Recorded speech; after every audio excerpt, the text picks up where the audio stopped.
안녕하세요.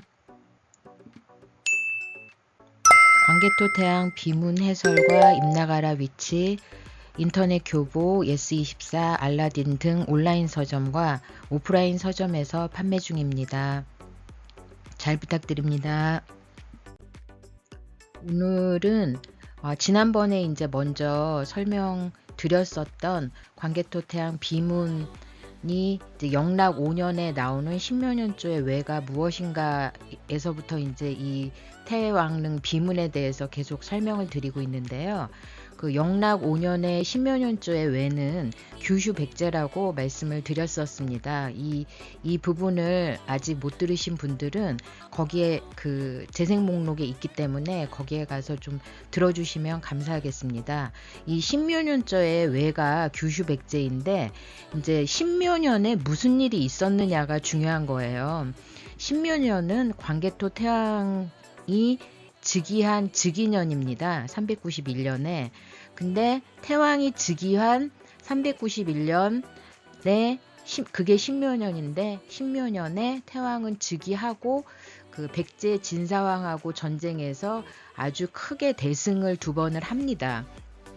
그랬는데 진사왕이 전쟁에서 크게 진 이후에도 다시 고구려한테 항전을 할 기미가 없고 뭐 놀러 다닌다든지 정원을 가꾼다든지 꽃을 가꾼다든지 뭐 사냥을 다닌다든지 이런 행위를 해요. 그래서 진사왕은 아무래도 고구려하고 더 이상 싸울 의지가 없고 강화를 하거나 항복을 하거나 속국으로 조공을 바치거나 이런 식으로 이제 무마를 하려고 했었던 주합하였던 것 같습니다. 그런데 이 진사왕이 갑자기 암살을 당하죠. 이 암살을 한 사람들이 누구냐? 그게 규슈백제예요. 이게 일본서기 응신조 3년을 보면 4명의 암살단이 본토 한반도 백제에 와서 진사왕을 죽이고 아화왕으로 왕을 바꿨다 이렇게 나오거든요. 그러니까 그 일을 한 겁니다. 그게 규슈백제가 한 일이고요. 그게 비문에는 신묘년에 왜가 와서 그런 짓을 했다라는 얘기를 써놓은 겁니다. 광개토태양 비문에. 그래서 신묘년에 왜가 왔다라는 것은 그 규슈백제가 와서 신묘년에 태왕이 대승을 했는데 거기에 대해서 대패를 한 진사왕을 죽이고 아신왕을 바꿔서 즉위를 시키고 어떻게 하냐면 전쟁을 다시 선포를 하는 겁니다. 이게 신묘년에 왜가 와서 한 일이에요. 그래서 이 왜, 즉 규슈백제를 응징하기 위해서 이런 본토 백제와 규슈백제와 그 이외의 가야신라 등을 다 합쳐서 고구려에 대항하게끔 만드는 그러한 음모를 계속 꾸미고 있었던 거죠.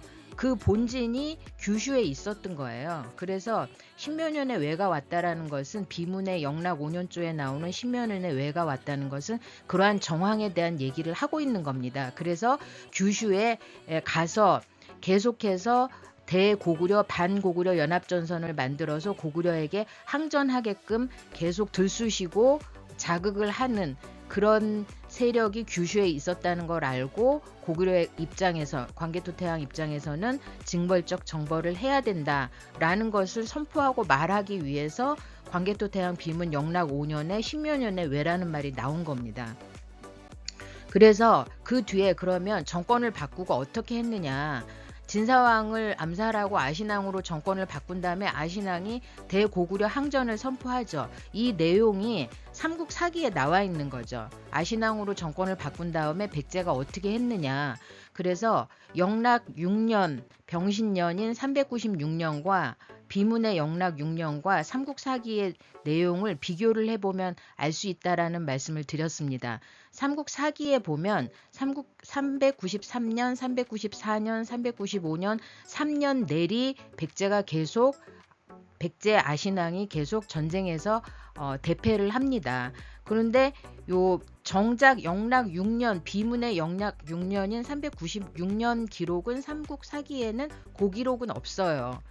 그렇지만 전쟁을 아신왕으로 바꾼 뒤에 대고구려 전쟁이 이어졌고 아신왕이 계속 전쟁에서 졌다는 것은 알 수 있는 거죠.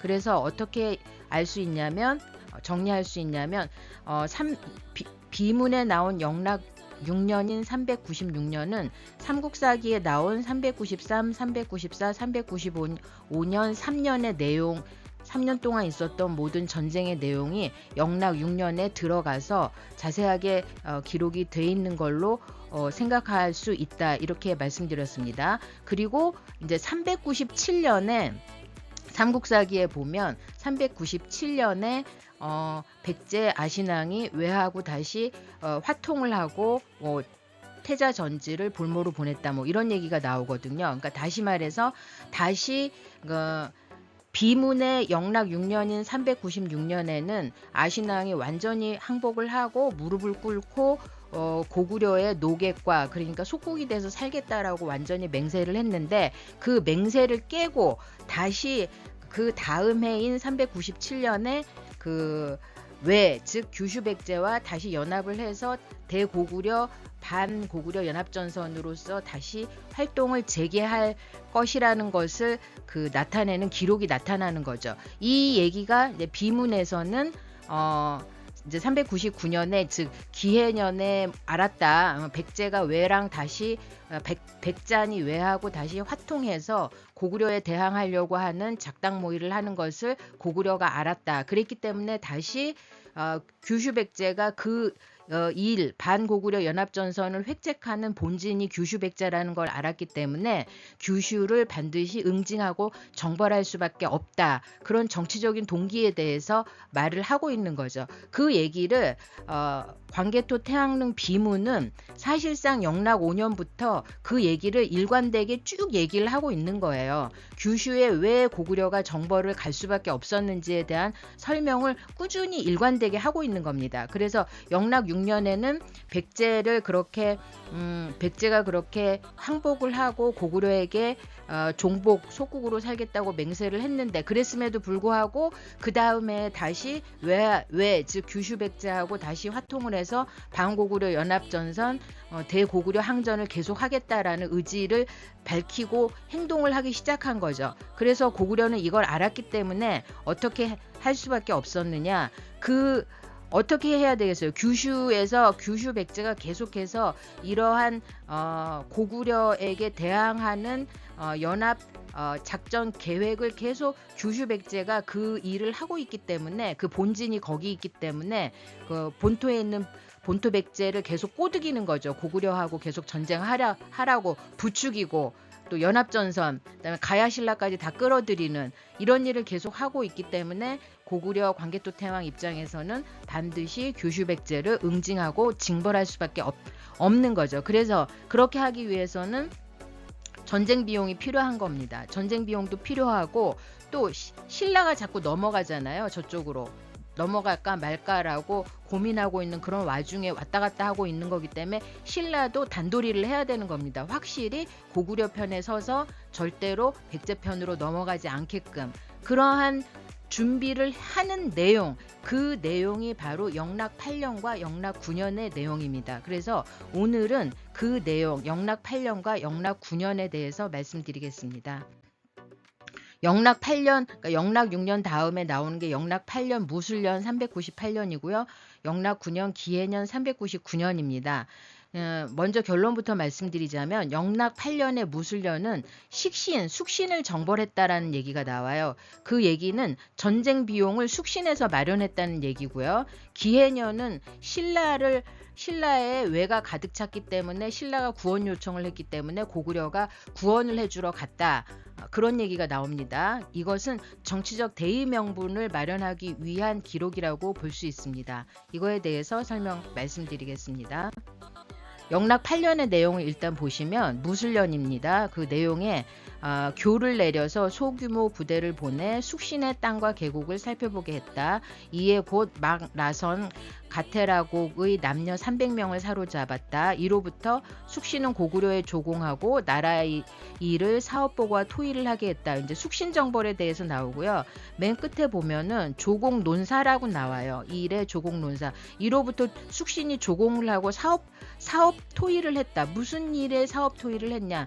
이제 앞에 백잔 그러니까 외는 비문에 나오는 외는 규슈백제고 비문에 나오는 백자는 본토에 있는 백제를 가리키는 겁니다. 백자가 외가 규슈 백제가 계속 연합해서 대고구려 항전을 계속 획책하기 때문에 규슈까지 가려면 여러 가지 비용이 필요하죠. 군사들한테 먹일 식량, 무기, 그다음 뭐 배 등등 여러 가지가 필요합니다. 돈이 많이 드는 일인 거예요. 그 전쟁을 벌인다는 것은 그 전쟁 비용을 해결하기 위해서 숙신을 정벌한 거죠.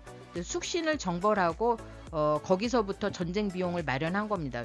숙신에게로부터 그 조공을 하라고 해서 그것을 전쟁 비용을 마련을 하고 사업 내용을 토의했다. 아마 여기서 뭐 군사를 더 숙신 쪽에 군사를 더 정벌한다거나 사업 보고를 토의했다는 건 앞으로 규슈까지 가는데 필요한 군사라든지 식량이라든지 이런 것들을 숙신해서 얼마나 마련할 수 있을 것인가, 이런 전쟁 비용을 토의하는 거를 논사라고 얘기했다고 보는 거죠.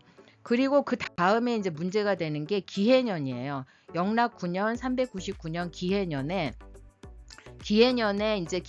알았다라고 저는 보는데요. 사실 삼국사기 백제 본기에는 399년이 아니라 397년에 아신왕이 외에다가 사신을 보내고 서로 화해해서 뭔가 일을 꾸미려고 한다라는 게 397년으로 나오는데, 여기서 비문에서는 영락 9년 399년 기해년에 이게 기록이 돼 있는 거예요. 그래서 백잔이 드디어 외와 더불어 화의를 맺고 통하였다라는 것은 그 종복으로 살고 속국으로 살겠다라고 맹세했던 거를 완전히 항복하고 고구려의 속국으로 조공을 바치며 살겠다라는 거를 완전히 이제 파기를 하고 외하고 다시, 즉 규슈백제하고 다시 어떤 일을 꾸미겠다라고 그런 작당을 벌였다라는 걸 알았다는 거죠, 고구려가. 그래서 왕이 그런 얘기를 듣고 있던 차에 왕이 돌아보고 평양으로 내려오니 신라가 사신을 보내어 왕에게 아뢰기를, 외인이 그 나라 경계 지방에 가득 차서 성을 무너뜨리고 있는데, 그래서 구해달라라고 신라가 사신을 보내서 신라가 외 때문에 망하고 있으니까 구해달라고 왔다는 거예요. 지금 이렇게 쓴 겁니다. 그래서 노객은 신라 왕은 신민으로서 왕에게로 와서 지시를 주기로 기다립니다. 그랬더니 그 얘기를 광개토태왕이 듣고 은혜롭고 자애로워서 그가 충성함을 칭찬하고 사신을 보내었으며 또 비밀 계획을 알려주게 했다. 이렇게 나왔어요. 여기 이제 밀계라고 나오죠. 밀계라고 나오고 그 얘기를 듣고 그렇게 했다는 얘기인데, 요 밀계는 이제 이 성문은 북한에 이제 광개토태왕 비문 연구하는 손영종이라는 학자가 성문하고 해석한 건데, 여기가 이제 그 한국사 데이터베이스 측에서는 여기를 알 수 없는 글자로 해놨지만 북한에선 여기는 밀자로 해석을 했어요. 그래서 이게 밀계라고 해석을 해서 제가 그 해석을 가지고 왔습니다. 그래서 신라에게 무슨 일을 앞으로 어떻게 하겠다라는 비밀 계획을 알려주게 했다, 이제 이런 얘기거든요. 그러면 여기서 우리가 봐야 될 게 뭐냐면은, 외인이 과연 신라에 가득 차 있었는가?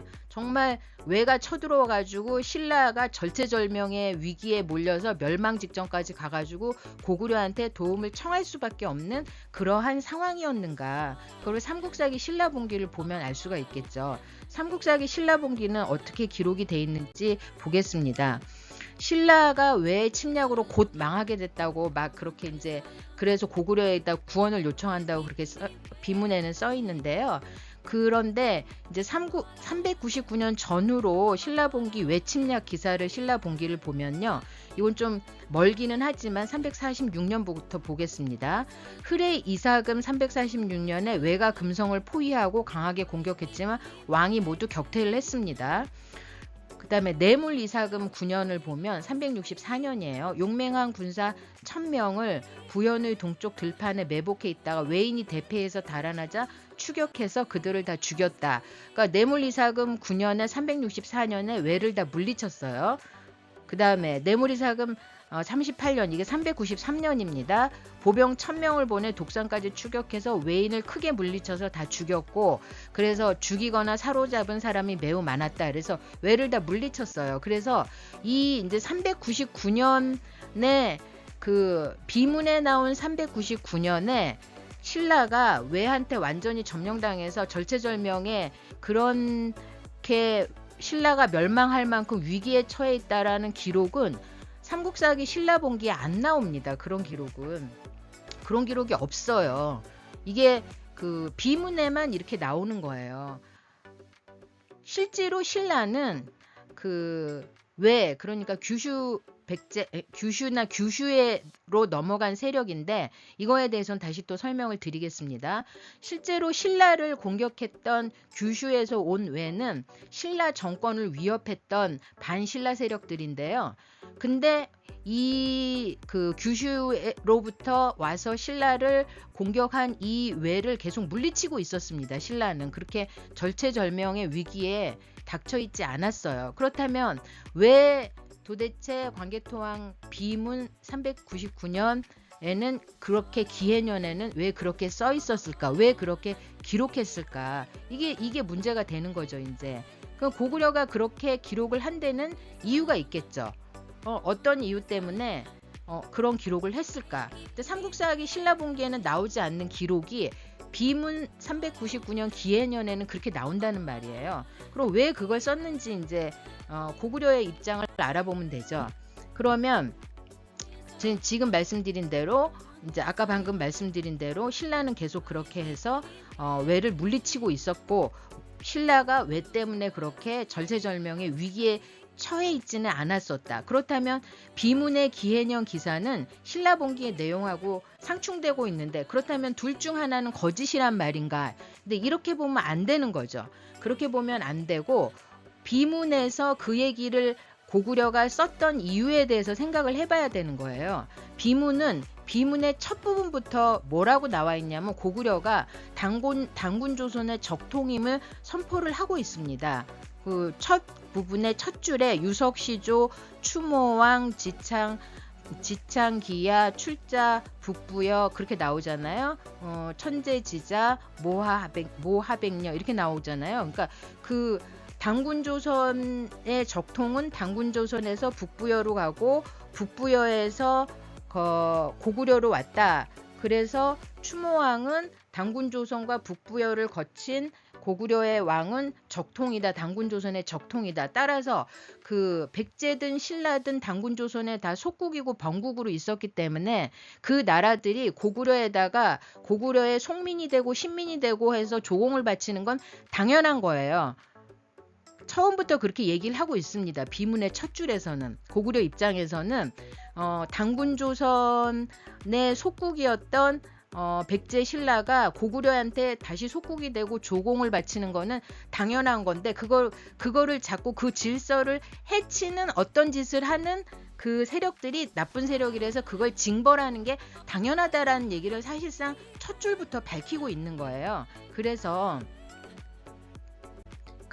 고구려는 정치적으로 신묘년에 왜가 와서 감히 단군조선의 적통인 고구려를 도발하는 어떤 짓을 신묘년에 온 규슈백제인 왜가 그런 짓을 한 거예요. 백제신라를 모두 가담시켜서 반고구려 연합전선을 만들려고 한 그런 짓을 하고, 진사왕을 암살하고 아신왕으로 정권을 바꾼 다음에 대고구려 항전을 선포하면서 반고구려 연합전선을 만드는 그런 고구려에게 도발하는 그런 짓을 하는 그 신묘년의 왜를 정벌하기 위해서 남정을 할 수밖에 없다. 근데 그 왜가 규슈백제라서 규슈에 갈 수밖에 없다. 그 얘기를 지금 계속 하고 있는 겁니다. 사실은 그게 첫 줄부터 나와 있고요. 영락 5년에 나온 신묘년의 왜라는 것도 그거를 설명하기 위해서 나온 거고, 그 다음에 그 이후에 이제 숙신을 정벌하는 것은 전쟁 비용을 마련하기 위해서 숙신을 끌어들여서 조공을 바치라고 하고 전쟁 비용을 마련한 거고, 신라의 구원 요청이라고 얘기를 한 것은 고구려가 징벌적인 남정을 하기 위해서 신라를 꼭 자기 편으로 끌어들일 수밖에 없었던 거죠. 왜냐하면 신라를 거쳐야 그 규슈를 갈 수 있기 때문에 신라가 백기를 알고 물때를 압니다. 물이 언제 썰물 밀물때를 알기 때문에 배를 언제 띄워서 몇 시에 띄워서 나가야 되는지도 신라가 잘 알고 있을 것이고 바닷길도 잘 알고 있을 것이고 신라의 도움과 협조가 아주 강력하게 필요한데 신라가 실질적으로 그 고구려의 길 앞잡이 역할을 신라가 사실상 해줘야 되는 거죠. 그렇기 때문에 신라의 구원 요청이라는 것은 신라가 고구려에다가 구원 요청을 했다라는 것은 고구려 입장에서 신라가 우리의 신민이 확실한데 내 신민이 외로부터 괴롭힘을 받고 있으니 그 외를 정벌하기 위해서 반드시 왜냐하면 고구려가 보호국이잖아요. 어버이국인 거예요. 고구려가 신라에. 근데 규슈 백제 외가 신라를 자꾸 괴롭히고 있다라고 본 거예요. 그래서 규슈 본진을 완전히 징벌적 정벌을 해야 이 일이 끝나겠구나. 나의 신민인 나라인 나의 보호국인 신라를 괴롭히는 것도 완전히 끝장내기 위해서는 규슈까지 가서 그거를 완전히 뿌리를 발본색원을 해야 되겠구나. 그래서 신라를 끌어들인 겁니다. 즉 다시 말씀드리면 정치적인 대의 명분을 얘기하기 위해서 꼭 고구려의 이익만을 위해서 규슈까지 가는 게 아니라 내가 보호하고 있는 나의 신민 나라인 신라까지도 괴롭히고 있는 감히 고구려를 어버이로 받들고 있는 신라까지도 괴롭히고 있는 이 신라의 이익을 위해서라도 내가 내 밑에 거느리고 있는 이 나라들의 이익을 위해서라도 그 외, 즉 고구려 항전을 계속 이렇게 도발시키고 주변 국가들을 다 연합해서 자꾸 반고구려 대항 세력으로 만들려고 하는 그 본진이 규슈에 있기 때문에 반드시 규슈에 갈 수밖에 없다. 그리고 이것은 고구려의 이익만을 위하는 것이 아니라 바로 내가 데리고 있는 신민의 나라인 신라를 보호하기 위해서도 꼭 필요한 일이다. 고구려군이 규슈까지 가는 것은 그러한 정치적 명분을 얘기하기 위해서 기해년에 신라 구원 요청이라는 기사를 집어넣은 거예요. 고구려 입장에서. 그래서 앞에서부터 이제 그 얘기를 영락 5년에는 이게 영락 5년에 나오잖아요. 예부터 송민이었다 신라가. 그래서 이미 영락 5년에 그 얘기를 다 밝혀놓고 있는 거고 그 얘기를 또 다시 부연 설명한 게 기해년 의 얘기입니다. 영락 9년 399년의 기해년의 얘기인 거예요. 그래서 이렇게 해서 영락 10년인 400년 경자년에 규슈에 도착을 했다. 고구려가 이렇게까지 이어지게 되는 겁니다. 결국에는 이 내용이 앞에서부터 계속해서 이 외, 즉 규슈 백제를 정벌하기 위한 내용의 빌드업이 앞에서부터 이 기사 내용이 첫 줄에서부터 고구려가 단군 조선과 북부여와 에서 나온 고구려가 단군 조선의 적통이라는 걸 얘기하면서부터 그런데 감히 기해년에 규슈 백제가 와서 고구려의 적통에 그 대드는 그런 반고구려적인 고구려를 도발하는 그런 짓을 했다. 그래서 고구려는 규슈 백제를 정벌할 수밖에 없는 정치적인 이유가 있다라는 얘기를 광개토 태양릉 비문은 일관되게 설명을 하고 있는 겁니다. 그렇게 해서 결국에는 400년 경자년에 규슈에 상륙할 수밖에 없었다라는 고구려의 입장에 대해서 계속 설명을 하고 있는 거죠. 사실 고구려는 이때 당시에 392년 정월에 이찬 대서지의 아들 실성을 고구려의 볼모로 보내 있었던 이유기 때문에 그 비문에 399년 신라가 구원을 요청했다라고 말할 당시에 이미 나중에 실성왕이 되는 이 실성을 이미 고구려에서는 인질로 잡고 있었어요. 그래서 고구려의 남정에 대해서 신라는 거부를 할 수가 없습니다. 이미 인질까지도 다 보낸 상태에 실성이 인질로 붙잡혀 있었기 때문에 그래서 반강제적으로 신라 입장에서는 거역할 수 없고 협조할 수밖에 없었던 처지예요. 그랬기 때문에 기해년 영락 9년 기해년 신라가 구원 요청을 했다는 이 내용은 고구려 입장에서 신라의 도움을 이끌어내고 협조를 이끌어내고 고구려가 규슈에 있는 외, 즉 규슈 세력 세력, 규슈 백제 세력 등을 반드시 정벌할 수밖에 없는 그런 정치적 대의 명분이 이렇게 있다. 고구려의 이익뿐만이 아니라 신라까지도 구원해 줄 수밖에 없는 그러한 것이 고구려의 입장이다. 이런 얘기를 하기 위해서 399년 영락 9년 기해년의 기사를 집어넣은 거라고 볼 수가 있습니다. 그래서 고구려의 남정 루트는 사실상 전쟁 비용을 숙신한테 끌어들이고 뜯어낸다는 표현은 좀 그렇지만 전쟁 비용을 숙신으로부터 조공을 받아내서 채우고 대의 명분은 꼭 고구려의 이익만을 위하는 것이 아니라 신라의 구원까지도 고구려가 해내야 된다라는 정치적 대의 명분까지 거기에 얹힌 거고요. 그렇게 해서 고구려의 남정 루트는 사실상 동해 쪽으로 백제가 이제 눈치채지 못한 또는 알아채리더라도 백제가 대응하기에는 굉장히 늦을 수밖에 없는 그런 루트였을 거로 봅니다. 동해안 연안 쪽으로 쭉 해서 내려왔을 가능성이 높아요. 그렇게 해서 바닷길을 아는 또 썰물 밀물에 바닷물에 물때를 아는 신라의 협조가 필요했고 그래서 신라의 반관계적인 동의를 얻어내서 고구려는 숙신과 신라를 또한 병사로 또 이렇게 증명을 하고 그렇게 해서 사실상 고구려는 고구려군만 있는 게 아니라 숙신과 신라의 병사들도 포함한 정벌 연합군이었을 가능성이 높죠. 그렇게 해서 정리를 해서 다시 말씀을 드리면 영락 8년의 무술년과 영락 9년의 기해년은 영락 5년에서 밝힌 신묘년의 외, 즉 규슈 백제가 신묘년에 고구려에 대해서 도발적 행위를 한 것에 대한 징벌적인 정벌을 하기 위해서 고구려가 했던 세부적인 그 과정에 대해서 기록을 한 것이다. 다시 말해서 무술년 식신 정벌은 전쟁 비용을 마련하려고 한 것이고 기해년의 신라 구원이라는 기록은 고구려의 정치적 대의 명분이 얼마나 정당한 것인가라는 것을 집어넣기 위해서 만들어진 기록이다. 그래서 신라까지 정벌전쟁에서 다 연합해서 하나의 그 연합전선, 고구려 중심 연합전선을 만든 그런 내용을 쓴 것이다. 그래서 이렇게 정리를 해서 광개토 태왕의 비문을 해석을 하시면 이해가 될 거라고 생각합니다. 그리고 이제 여기까지 이렇게 말씀을 드렸고요. 다음 기록에서는 고대 외의 변천에 대해서 좀 말씀을 드리겠습니다. 다음번에는 대륙에도 외가 있었습니다. 그래서 이 대륙에 있었던 외와 그 다음에 열도의 외가 어떤 관계로 이렇게 변하게 되는지 기록에서는 어떻게 나오고 있는지 요거에 대해서 말씀드리도록 하겠습니다. 이제 삼국지 위지동이전 외전부터 시작해서 다른 중국 고대 문헌에 나오는 외전들의 어떤 기록들이 있는지에 대해서 말씀드리도록 하겠습니다. 감사합니다.